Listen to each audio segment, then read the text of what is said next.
Friends, pre market రిపోర్ట్లో అందరికీ స్వాగతం. ఈరోజు మే 17వ తారీఖు. సో ఓవరాల్గా మార్కెట్స్ సెంటిమెంట్ ఎలా ఉన్నాయి అనేది ఒకసారి చూసే ముందు ఎకనామిక్ క్యాలెండర్ అనేది అబ్జర్వ్ చేస్తే ఫ్రెండ్స్, మనకి ఇక్కడ చైనాకి సంబంధించిన ఇండస్ట్రియల్ ప్రొడక్షన్ నెగిటివ్గా ఉంది. క్లైమేట్ కౌంట్ అనేది లండన్కి సంబంధించి నెగిటివ్గా ఉంది. జర్మనీకి సంబంధించిన జియో ఎకనామిక్ సెంటిమెంట్ అనేది నెగిటివ్గా కనిపిస్తుంది. అదేవిధంగా ఫ్రెండ్స్, మనకి యూఎస్కి సంబంధించిన retail sales month on month బేసిస్లో కూడా నెగిటివ్గా ఉంది. కెనడాకి సంబంధించిన CPI data month on month basis చూసుకుంటే కూడా నెగిటివ్గా ఉంది. ఆల్ ఈవెంట్స్ కూడా ఒక నెగిటివ్ సెంటిమెంట్ అయితే చూపిస్తున్నాయి ఫ్రెండ్స్. అదేవిధంగా టుడే ఈరోజు చూసుకున్నట్లయితే మనకి జపనీస్కి సంబంధించి జీడిపి క్వార్టర్ ఆన్ క్వార్టర్ బేసిస్లో పాజిటివ్గా కనిపిస్తూ ఉంది. సో ఓవరాల్గా నిన్న డేటా ప్రకారం అయితే వీక్గా ఉంది. బట్ ఈ డేటా అనేది ఇంకా రావాల్సి ఉంది. జపాన్ యొక్క జీడిపి గ్రోత్ అనేది మనకి క్వార్టర్ ఆన్ క్వార్టర్ బేసిస్లో పాజిటివ్గా కనిపిస్తుంది. అదేవిధంగా ఫ్రెండ్స్, మనం చూసుకున్నట్లయితే గ్లోబల్ క్యూస్ యొక్క సెంటిమెంట్ ఎలా ఉందనేది చూస్తే ముందుగా ఫ్రాన్స్ నెగిటివ్గా కనిపిస్తుంది. అదేవిధంగా ఫ్రెండ్స్, మనకి ఇక్కడ హాంకాంగ్ నెగిటివ్గా ఉంది అండ్ జర్మనీ నెగిటివ్గా ఫ్లాట్గా ట్రేడ్ అవుతుంది. దాని తర్వాత ఫ్రెండ్స్, మనకి నిఫ్టీ ఆల్మోస్ట్ ఫ్లాట్గా ట్రేడ్ అవుతుంది. ఎస్జిఎక్స్ నిఫ్టీ అనేది లండన్ పాజిటివ్గా ఉంది. డౌ జోన్స్ ఫ్రెండ్స్ మనకి ఇక్కడ ఏంటంటే 40 పాయింట్స్ పాజిటివ్గా ఉంది. సో ఇది వెరీ ఇంపార్టెంట్ ఫ్యాక్టర్ మనకి. అండ్ యూరోప్ అయితే పాజిటివ్గా ఉంది. అండ్ ఆఫ్ కోర్స్ యుఎస్ 500 పాజిటివ్గా ఉంది. సౌత్ కొరియా పాజిటివ్గా ఉంది. జపాన్ పాజిటివ్గా ఉంది. జపాన్ చాలా పాజిటివ్గా ఉంది ఫ్రెండ్స్. ఇది వచ్చేసరికి Asian markets. So Asian market మన ఇండియా కూడా ఇంక్లూడ్ అయ్యి ఉంటుంది కాబట్టి ఆ ఇంపాక్ట్ అనేది చూడొచ్చు. అండ్ రష్యా చాలా పాజిటివ్గా కనిపిస్తుంది. సో ఫ్రెండ్స్, మనకి ఇక్కడ సంబంధించిన మేజర్గా యూఎస్ ఎకనామీగా కానీ అండ్ జపాన్ కానీ అండ్ ఆఫ్ కోర్స్ జర్మనీ అయితే ఫ్లాట్గా ఉంది. మన ఎస్జిఎక్స్ నిఫ్టీ ఫ్లాట్గా ట్రేడ్ అవుతుంది. ఓకే ఫ్రెండ్స్, ముందుగా ఏంటంటే ఓపెన్ ఇంట్రెస్ట్ అనేది ఎలా ట్రేడ్ అయింది అనేది ఒకసారి చూద్దాం ఫ్రెండ్స్. ఇక్కడ మనం చూసుకున్నట్టయితే నిన్నటి రోజున ఇక్కడ వెరీ ఇంట్రెస్టింగ్ అనేది జరిగింది. నిన్నటి రోజున ఏంటంటే అన్నీ కూడా పుట్సే సెల్ చేశారు చాలా వాటికి. ఫస్ట్ ఇనీషియల్గా చాలామంది ఇనీషియల్గా పుట్స్ సెల్ చేసి ఫ్రెండ్స్ వాళ్ళు ఏం చేశారంటే పుట్స్ అన్నీ కూడా ఎగ్జిట్ అయిపోయారు. సో ఎస్పెషల్లీ మనం ఇక్కడ చూసుకున్నట్లయితే ఒకసారి నిఫ్టీ చూద్దాం. నిఫ్టీ డేటా అనేది చూసుకున్నట్లయితే మనకి 18,300 పుట్టు అయితే కంప్లీట్గా ఎగ్జిట్ అయిపోయారు ఫ్రెండ్స్. ఓకే, దాని తర్వాత 18,400 పుట్టు కంప్లీట్గా ఎగ్జిట్ అయ్యారు. ఇనీషియల్గా ఒకనొక టైంలో స్ట్రాంగ్గా పుట్స్ అయితే రైడ్ చేశారు కానీ బట్ మార్కెట్ వీక్ నోట్లో క్లోజ్ అయింది కాబట్టి అందరూ కూడా ఎగ్జిట్ అయ్యారు. ఇక్కడ చూడండి, మనకి ఫుల్ బార్ ఉందంటేనేమో ఉన్నట్టు. ఇంకా ఇక్కడ చూడండి 18,400 కాల్ అయితే ఇంకా హోల్డ్ చేస్తున్నారు షార్ట్ చేసి. అదేవిధంగా 18,350 అండ్ 18,300 కాల్స్ అయితే మనకి ఇక్కడ హోల్డ్ చేస్తున్నారు. సో ఫ్రెండ్స్, ఇక్కడ మనం చూసుకున్నట్టయితే ఓవరాల్గా హెవీగా కాల్స్ అయితే షార్ట్ చేశారు. నిన్నటి రోజున డేటా గురించి మాట్లాడుతున్నాం. అండ్ ఒకనొక టైంలో పుట్స్ రాయిస్తారు కానీ మళ్ళీ ఏంటంటే వాళ్ళు ఎగ్జిట్ అయినట్టు కనిపిస్తుంది. Overall sentiment friends based on the yesterday data ఏంటంటే మనకి బేరిష్ సెంటిమెంట్ అనేది కనిపిస్తుంది. అదేవిధంగా ఓవరాల్గా ఎలా ఉంది అనేది మనం చూసుకున్నట్టయితే ఫ్రెండ్స్ స్టిల్ ఏంటంటే 18,400 దగ్గర స్ట్రాంగ్ రెసిస్టెన్స్ అయితే కనిపిస్తుంది ఫ్రెండ్స్.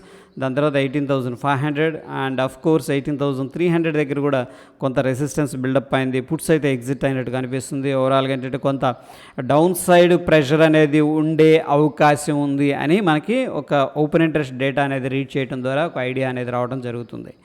ఓకే, సో ఫ్రెండ్స్, ఇక్కడ టెక్నికల్ సమరీ అనేది తర్వాత చూద్దాం.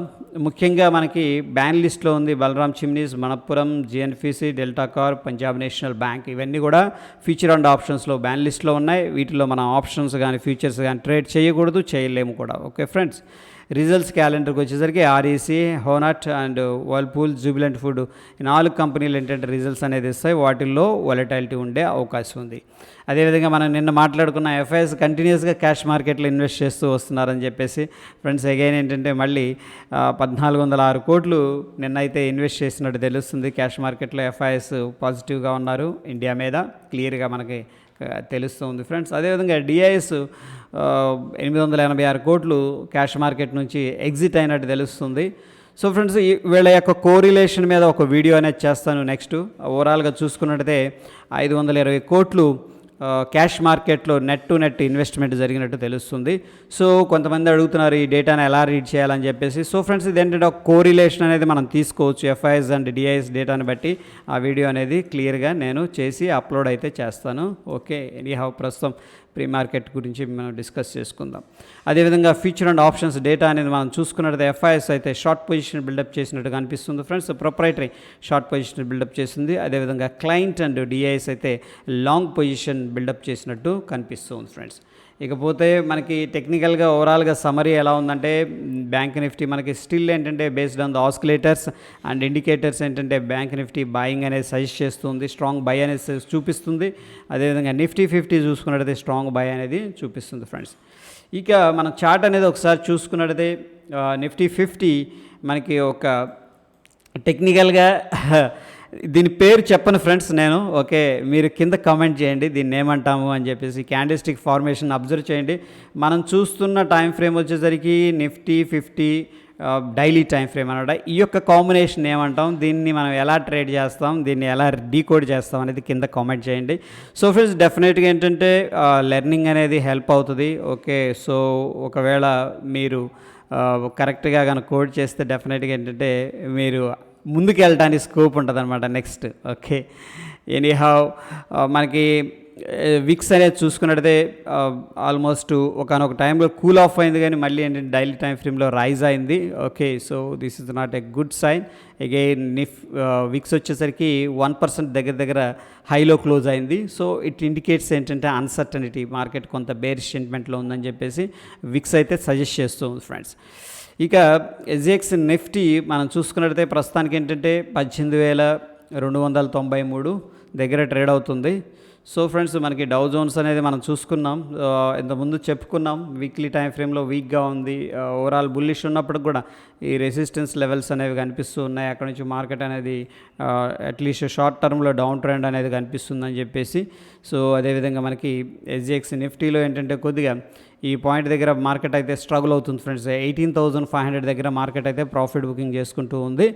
సో ఫ్రెండ్స్ ఇప్పుడు మనకి ఏ లెవెల్స్ ఇంపార్టెంట్ లెవెల్స్ అనేది ఒకసారి చూద్దాం. ఇక్కడ బేస్డ్ ఆన్ ద ప్రైస్ అనమాట. దీన్ని ఏంటంటే 1 అవర్ టైం ఫ్రేమ్ అనేది కన్వర్ట్ చేస్తున్నాను. కొంతమంది ఏంటంటే పొజిషన్స్ తీసుకుంటారు బేస్డ్ ఆన్ ద ప్రైస్, అందుకని ఈ యొక్క ప్రైస్ జోన్స్ అనేది అప్డేట్ చేస్తున్నాను ఫ్రెండ్స్. ప్రస్తుతానికి ఏంటంటే మనకి as per the price action మనకున్న రెసిస్టెన్స్ లెవెల్ వచ్చేసరికి ఫ్రెండ్స్ ఇక్కడ క్లియర్గా 18,159, రఫ్గా ఏంటంటే 160 అనుకోవచ్చు. అదేవిధంగా ఫ్రెండ్స్ ఇక్కడ 18,200 అనమాట రఫ్గా. సో ఫ్రెండ్స్ ఇక్కడైతే క్రూషియల్ లెవెల్ ఏంటంటే మనకి షార్ట్ టర్మ్లో 18,200 లెవెల్ అనేది క్రూషియల్ లెవెల్. ఒకవేళ ఇక్కడ బౌన్స్ అయిందంటే that is okay. And next resistance level వచ్చేసరికి 459, సారీ గైస్, 18,460 అనేది మనకి ఇమీడియట్గా ఉన్న రెసిస్టెన్స్. సో ఫ్రెండ్స్ ఒక వీక్ సినారియోలో మార్కెట్ ఉంది కాబట్టి మనం వాచ్ చేయాల్సిన లెవెల్ ఏంటంటే గుర్తుపెట్టుకోండి 18,200. ఆ లెవెల్ గానే బ్రేక్ డౌన్ జరిగితే కొంత నెగిటివ్ సెంటిమెంట్ అనేది మార్కెట్లో సంతరించుకునే అవకాశం ఉంది. సేమ్ లెవెల్ బ్యాంక్ నిఫ్టీలో ఒకసారి అప్డేట్ చేసుకుందాం ఫ్రెండ్స్.